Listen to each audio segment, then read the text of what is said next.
من الشیطان اللعین الرجیم بسم اللہ الرحمن الرحیم الحمد للہ رب العالمین الصلاة والسلام علی اشرف الانبیاء والمرسلین اما بعد فقد قال اللہ تبارک و تعالی فی کتابہ المجید وفرقانہ الحمید وقوله الحق بسم اللہ الرحمن الرحیم انا نحن نزلنا الذکر وانا له لحافظون۔ سامعین محترم معزز، جہاں جہاں میری آواز جا رہی ہے،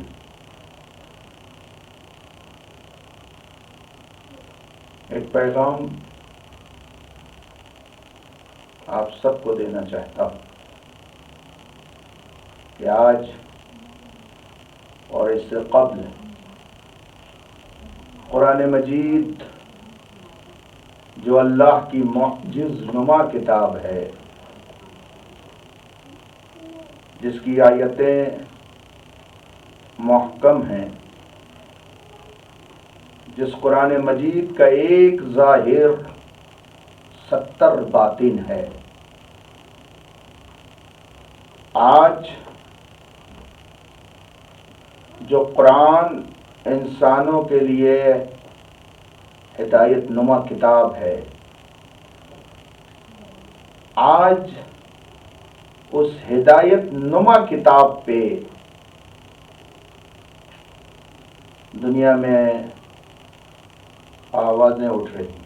اللہ اکبر، بہت شرم کی بات ہے، اور خصوصاً وسیم جو مسائل شرعیہ کے اعتبار سے مرتد و کافر ہو چکا ہے۔ ان 26 آیتیں جو وائلنس کی ٹیچنگ ہے اسلام کے اندر، جو پوری دنیا میں آتنک کا سبب بنی ہوئی ہیں، ان کو قرآن سے ریموو ہونا چاہیے۔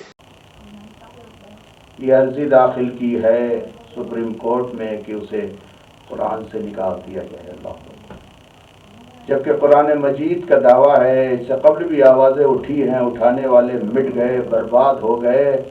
نہ قرآن میں کل تحریف ہوئی تھی، نہ قرآن میں آج تحریف ہے، نہ قرآن میں قیامت تک کے لیے تحریف ہوگی، کیونکہ قرآن کا خود دعویٰ ہے اِنَّا نَحْنُ نَزَّلْنَا الذِّكْرَ وَإِنَّا لَهُ لَحَافِظُونَ، کہ ہم نے قرآن کو نازل کیا ہے اور ہم ہی اس کی حفاظت کریں گے۔ عزیزان گرامی، ہمارا اور تمام امت مسلمہ کا فرض ہے، لوگ یہ نہ کہیں کہ یہ شیعہ تھا، وہ سنی تھا، وہ بریلوی تھا، قرآن مسلمانوں کی کتاب ہے۔ اگر شیعوں میں ایک شیطان بن جائے تو یہ بات کوئی نئی نہیں ہے، اس لیے کہ آدم کے زمانے میں دنیا کے ہر گوشے گوشے پہ اس نے سجدہ کیا تھا، لیکن ایک حکم خداوندی کا انکار اسے شیطان بنا دیتا ہے۔ تو عزیزان گرامی، تو یہ بھی کسی مذہب اور کسی مسلک سے اس کا تعلق نہیں ہے، یہ دائرہ اسلام سے خارج ہے، اس لیے کہ قرآن مجید جو قیامت تک کے لیے محفوظ ہے، نہ سپریم کورٹ اسے بیان دے سکتا ہے، نہ دنیا کی کوئی طاقت اسے مٹا سکتی ہے۔ کیوں عزیزان گرامی؟ اس لیے کہ امام حسین علیہ السلام نے کربلا میں اپنی قربانی پیش کر کے کائنات کو متوجہ کر دیا، دیکھو مسلمان تو مٹ سکتا ہے، مسلمان تو برباد ہو سکتا ہے، لیکن ہم نے قرآن کو اور دین کو اور اسلام کو اس طریقے سے محفوظ کر دیا ہے کہ قیامت تک کوئی چاہے کہ اسے مٹا دیا جائے، برباد کر دیا جائے، مٹا نہیں سکتا۔ تو میری گزارش ہے کہ اس ملعون اور مردود کے خلاف سارے لوگ اپنے گھر میں قرآن مجید کی تلاوت کریں، ایک ایک سورے کی تلاوت کریں، اسے دنیا کے سامنے پیش کریں، اس لیے کہ یہ قرآن وہ کتاب ہے جس کے سلسلے میں خود فاطمۃ الزہرا سلام اللہ علیہا فرماتی ہیں کہ جب ہمارے بابا مرض میں مبتلا تھے تو انہوں نے تمام اصحاب جو چاہنے والے معتبر اصحابوں کو جمع کیا، صحابیوں کو جمع کیا، اور جمع کرنے کے بعد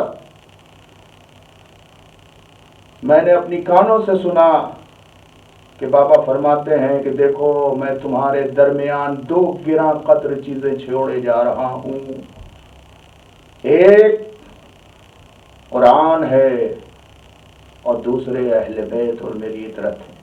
اگر ان دونوں سے متمسک رہو گے تو قیامت تک گمراہ نہیں ہوگے، حوض کوثر تک پہنچ جاؤ گے۔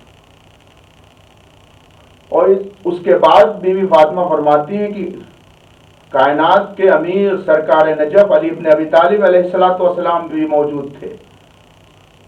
اس کے بعد صحابہ اکرام کو متوجہ کرتے ہوئے کائنات کے رسول، وجہ تخلیق ارض و سما، طٰہٰ اور یاسین، مدثر و مزمل کا لقب پانے والے نبی نے علی کے ہاتھ کو پکڑا اور پکڑنے کے بعد کہا یا القرآن مع علی و علی مع القرآن، قرآن علی کے ساتھ ہے اور علی قرآن کے ساتھ ہے۔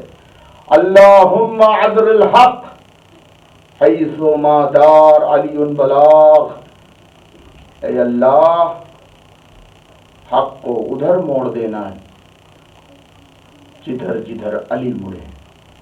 تو حق محتاج علی ہے، حق محتاج قرآن ہے۔ علی اور قرآن حق کے محتاج نہیں ہے کہ اسے فیصلہ دیا جائے اس کے سلسلے میں۔ عزیزان گرامی، مکمل حق کا نام کتاب قرآن ہے اور مکمل حق کا نام مولا کائنات ہے، اور یہی وجہ ہے، یہ تو ایک روایت ہے، اور یہ جو حدیث ثقلین ہے متواتر۔ اس سلسلے میں میدان عرفات میں بھی نبی نے لوگوں کو روکا، اور روکنے کے بعد کہا انی تارک فیکم الثقلین کتاب اللہ و عترتی و اہل بیتی، کہ میں تمہارے درمیان دو گراں قدر چیزیں چھوڑے جا رہا ہوں، سے متمسک ہوگا وہ قیامت تک گمراہ نہ ہوگا۔ آج جو مسلمانوں کے اندر گمراہیت پائی جا رہی ہے، آج جو مسلمانوں کے اندر کمیاں پائی جا رہی ہیں، جو دین سے دور ہو رہے ہیں، اس کی صرف یہ وجہ ہے کہ قرآن کو تھاما ہے، اہل بیت کو چھوڑ دیا ہے۔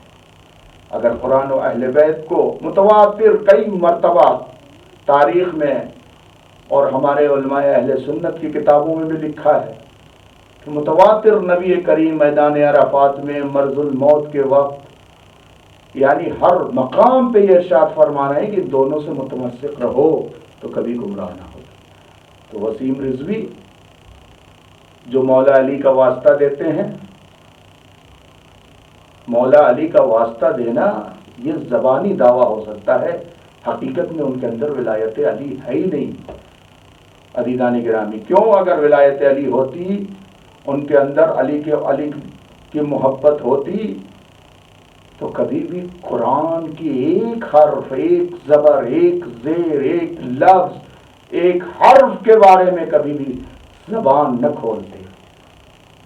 اصلاً تو انہیں معرفت نہیں ہے قرآن کی، تو کم سے کم جس کو معرفت نہ ہو اس کے لیے بہتر ہے کہ وہ قرآن کے سلسلے میں اور اہل بیت کے سلسلے میں خاموش رہے۔ جس کو معلومات نہیں ہے قرآن کے سلسلے میں، بس اپنے اعتبار سے جاہلانہ کتابوں میں پڑھا کہ اس آیت کے سلسلے میں یہ باتیں ہیں، یہ آیت کے سلسلے میں یہ باتیں ہیں، جاہلانہ گفتگو ان کے دماغ میں آئی، اور آنے کے بعد انہوں نے قرآن کے خلاف سپریم کورٹ۔ عزیزان گرامی، سپریم کورٹ کیا ہے؟ پروردگار عالم کی بارگاہ سے ایک ایک حرف، ایک ایک آیت نازل ہوئی ہے، اور یہ قرآن ہمارے لیے ہدایت ہے۔ یہ قرآن سپریم کورٹ پر نازل نہیں ہوا ہے کہ سپریم کورٹ اس کا فیصلہ کرے گا۔ لہذا عقل مندی یہی ہے کہ تمام لوگ قرآن کے سلسلے میں آگے آئیں، اس لیے کہ قرآن ایک شفا یاب کتاب ہے، ایک مکمل ہدایت نما کتاب ہے، اور قرآن کی ہر آیتیں انسان کو ہدایت کی طرف لے جاتی ہیں۔ قرآن نے ظالموں کے چہرے کو بھی بے نقاب کیا ہے، مظلوم کو بھی بتایا ہے۔ لہذا قرآن مجید ایک معتبر اور مقدس کتاب ہے۔ اور عزیزان گرامی، میں تو ان لوگوں سے یہی گزارش کروں گا کہ جو قرآن کے خلاف، اس سے پہلے بھی قرآن کے سلسلے میں بغاوت کی گئی، قرآن کو نوک نیزہ پہ بلند کیا گیا، اور اگر قرآن صامت کو سمجھنا ہے تو قرآن ناطق کا دامن تھامنا ہوگا عزیزان گرامی۔ اس لیے کہ اگر قرآن ناطق نہ ہوتے تو آج قرآن مجید جو 30 پاروں کی شکل میں ہم تک پہنچا ہے وہ پہنچ نہ پاتا، برباد ہو جاتا۔ اور قرآن مجید کو اور اسلام کو، قرآن مجید ایک مکمل کتاب ہے جو راہ اسلام کی طرف ہماری زندگی کو ہموار کرتی ہے، مکمل کتاب ہے عزیزان گرامی۔ تو اس کتاب قرآن مجید کو، قرآن صامت کو قرآن ناطق نے محفوظ کیا ہے۔ کائنات کے رسول کے بعد قرآن کا پیغام ہر مقام پہ مولائے کائنات نے دیا، اور کائنات کے رسول اپنی زندگی میں فرماتے رہے، دیکھو قرآن علی کے ساتھ ہے، علی قرآن کے ساتھ ہے، قرآن اور اہل بیت کے ساتھ متمسک رہو۔ کیوں؟ اس لیے کہ جب بھی قرآن پہ ظلم ہوا ہے اہل بیت سامنے آئے۔ آج کربلا کے میدان میں امام حسین علیہ السلام جو یزید کی بیعت کو انکار کرتے ہوئے کربلا میں آئے، چھوٹے علی اصغر کو لے کے، بہن زینب و ام کلثوم کو لے کے، عزیزان گرامی کس لیے؟ اور قرآن مجید کا جب سورہ نو کے نیزہ پہ سر امام حسین تھا اور سورہ کہف کی تلاوت کی تھی اور کر کے بتا رہا تھا، دیکھ آج قرآن کامیاب ہو گئے۔ اور قرآن صامت کو قرآن ناطق نے کامیاب کیا کہ سر تن سے جدا کر سکتے ہو لیکن قرآن کو نہیں مٹا سکتے، اسلام کو نہیں مٹا سکتے، دین کو نہیں مٹا سکتے۔ تو عزیزان گرامی، آج جو قرآن کے متعلق ایسی گفتگو کر رہا ہے، چاہے وہ زبان سے امام علی علیہ السلام و بقیہ ائمہ کا اقرار کرتا ہو، حقیقت میں وہ امام کا ماننے والا نہیں ہے۔ اس لیے کہ قرآن کے خلاف بولنا اہل بیت کے خلاف بولنا ہے، اہل بیت کے خلاف بولنا قرآن کے خلاف بولنا ہے۔ اس لیے کہ دونوں ایک ساتھ ہیں، کبھی جدا نہیں ہوں گے۔ متواتر حدیث ثقلین بیان کی گئی ہے ہر مقام پر۔ عزیزان گرامی، صرف حدیث ثقلین کو لے لے، بہت ساری آیتیں ہیں۔ تو اب جو قرآن کے خلاف بول رہا ہے وہ امام حسین علیہ السلام کا دشمن ہے، جو قرآن کے خلاف بول رہا ہے وہ پوری کربلا کا دشمن ہے، جو قرآن کے خلاف بول رہا ہے وہ ننھے ششماہ علی اصغر کا مجرم ہے۔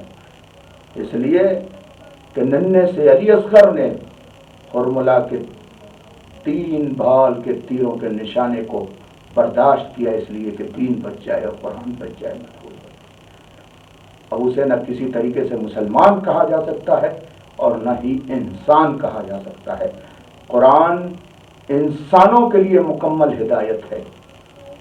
جنہوں نے قرآن پڑھا ہے، چاہے وہ جس مذہب سے تعلق رکھتے ہوں، پڑھ کے دیکھیں کہ قرآن ان کی زندگی کو بھی سنوارتا ہے، ان کی آخرت کو بھی سنوارتا ہے۔ والسلام علیکم ورحمۃ اللہ وبرکاتہ۔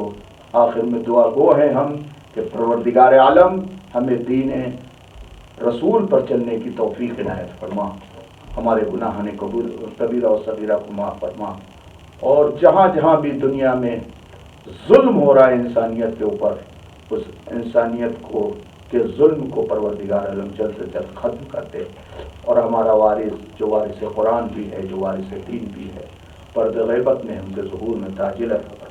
اللہم صلی علی محمد وعلی